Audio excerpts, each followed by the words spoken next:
So we're gonna start, Ian, with Nintendo faces lawsuits before, but this is gonna be an interesting one.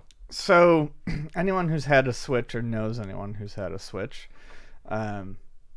knows that the Joy-Cons can be a bit problematic. The thumbstick on the joysticks, on the detachable Joy-Cons.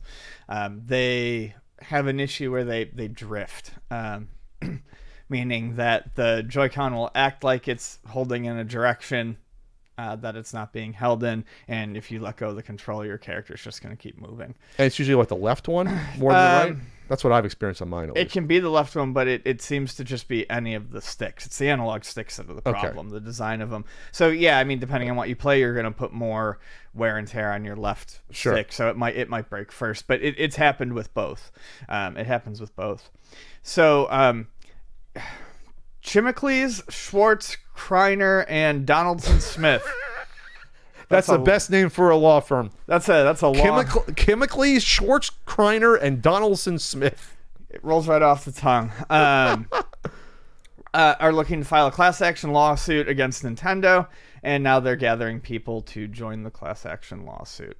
So they've heard this issue in the public, perhaps. They're like, you know what? They probably had a couple of people they know talking about. Let's see if we can put something together here. Let's see if we could do something. Right. I think it's. I can't say that this is why it's coming out now, but the concern about the drift on the analog sticks, it's always been around, but with the Switch, the beauty thing is you just take the whole controller off and replace it with another one. I mean, to repair your system, you just buy another controller. It's easy. Okay. With the Switch Lite, however, people are concerned because, okay, hey, if they don't get these fucking joysticks together, we're buying a $200 unit. Oh, sure, I see that. And the joysticks are going to be crap. So people have been talking about it a lot more lately, ever since that was announced. And, this is coming out at the right time, I think, where people are noticing, maybe, these aren't the best built things and we should be a little concerned. I'm not carrying Nintendo's water, but I'm sure they figured out the issue by now with if something was defective on that for the new ones. And I don't know if this is even all hardware or software, because when it happened to me, it only happened to me, I want to say 3 or 4 times. Oh, it's definitely hardware. It's definitely hardware? Oh, yeah, it's a hardware thing. Okay. Because when it happened... You can go into your Switch and test your joysticks and see right where the problems are. Okay. I guess when it happened to me, when it started to drift, I think it happened on Breath of the Wild a couple times. I'm trying to think how I stopped it. But I was able to stop it. I can't remember how. This was a couple years ago. Well, keep in mind that controller disconnecting and reconnecting is different than drift. Sure. No, I've drifted too. Okay. I'm just trying to say. I'm trying to remember how I did it. If I just flicked the stick and fixed it, or if I undocked it or unconnected and reconnected it. I don't know what I did for it to do. Probably janky jumbled the stick and moved on. So this is what the statement was. CSK&D have filed a class action lawsuit against Nintendo of America for claims related to alleged defects in the Joy-Con controllers that are part of Nintendo Switch gaming consoles. The complaint, filed in the United States District Court for the Western District of Washington, alleges that the joysticks on Joy-Con controllers are defective, leading users to experience drift issues.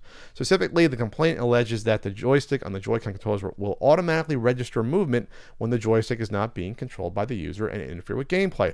The complaint, filed on behalf of purchasers of Switches and Joy-Con controllers, brings claims under various consumer protection statutes as well as various warranty and common law claims.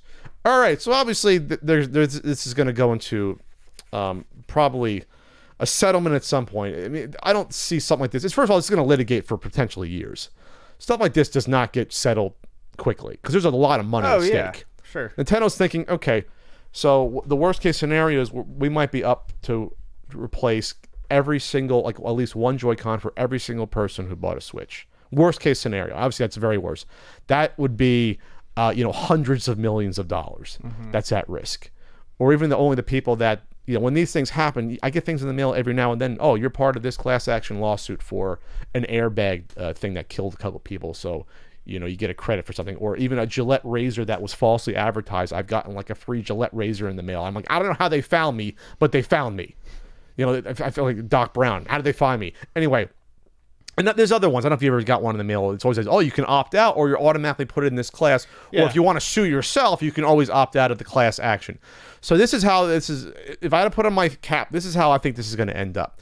This is going to be something where something's going to be sent out through. They're going to be able. They're going to get who bought a Switch somehow through Nintendo, through the user IDs, whatever. They'll send out a mailing and say, do you want? You're going to be able to get a credit that Nintendo will supply. For whatever, $15, $20. It's not going to be like everyone's going to get a Joy-Con. It's not going to be something like that. I can almost guarantee you. It's going to be something, we'll give you a partial credit, or Nintendo will give you credit for a purchase. The same thing that happened with the lawsuit, remember, in the 90s that Nintendo lost about the anti-monopoly thing. Everyone got like $5 or $10 off a Nintendo game. Oh, yeah. That was the settlement with that. So I agree with something like this, just because, these Joy-Cons aren't cheap. To replace one, it's what, $50 in the store, MSRP for one of these, and you shouldn't have to with something that's that it's that integral to the product, right?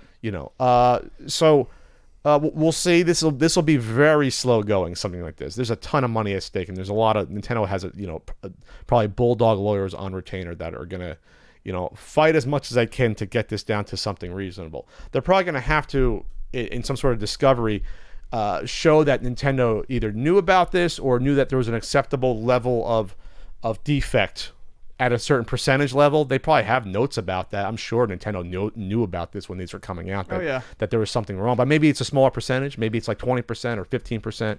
Maybe they'll say that, well, it's unnecessary wear and tear over time, that it's going to happen to anything. But you know what I mean? This is what they're going to argue. But they'll get this to some point where it'll be acceptable for Nintendo and to this law firm to make some sort of money off of this. Otherwise, why else is this law firm, following this? They think there's going to be some sort of monetary settlement at some point, or, class action lawsuits are weird. So I don't know. We'll see where this ends up. What are you thinking? What you think? You want to get a nice Nintendo certificate and credit it to your account to buy another one? I mean, I don't know. I just hope they get it taken care of. They're not going to mail out a Joy-Con to every single person. No, they're not going to do that. That's not how these things work. I don't care about that. I'm just hoping that my thoughts are beyond that. I'm just legitimately hoping they've got the situation handled before the mini comes. Oh, you think that there's probably different generations they produce to these, right? First generation. You have sure, but I mean, I've heard that these issues have been happening with basically all of them, even newer ones. Yeah, even newer ones. It's not just an older. So the drift issue they pretty much fixed after the first batch, right? No, the disconnect issue they pretty much. I mean disconnect. After, disconnect. They fixed that, so they figured out that, but they supplied with a free fix to people on that who suggested it. You could send it in. Yeah, yeah. Exactly. And that only happened to me. That happened, I think, once or twice. I think that was, but I don't have a first generation. I have that second batch. I didn't get mine till Mario Kart came out, so I didn't get a first run. I got like a second or third run, whatever. So I'm pretty much good there. But no, yeah, I've had the drift a couple times. I've had that happen for sure. So, any other thoughts? What's your legal analysis of the situation here? My legal analysis of the situation. I don't know. I mean, I don't think they can legitimately be on the hook for all of it. Oh no. But I think it'll probably end up being a discount or something like that. Replace a Joy-Con for X amount or something like that. Sure. Do you know anyone who sent it back to Nintendo to get fixed? Has anyone done that? For drift? When the Switch first came out, someone I know did send it out for. Not for drift, to get the repair done for disconnect, but not for drift. No. Okay. Is there any kits you can buy yourself to replace the analog, or I haven't looked into it. I know Vonnie has drift issues though. It's probably something on the board, I'm guessing, then more so than the actual joystick. Yeah. Yeah.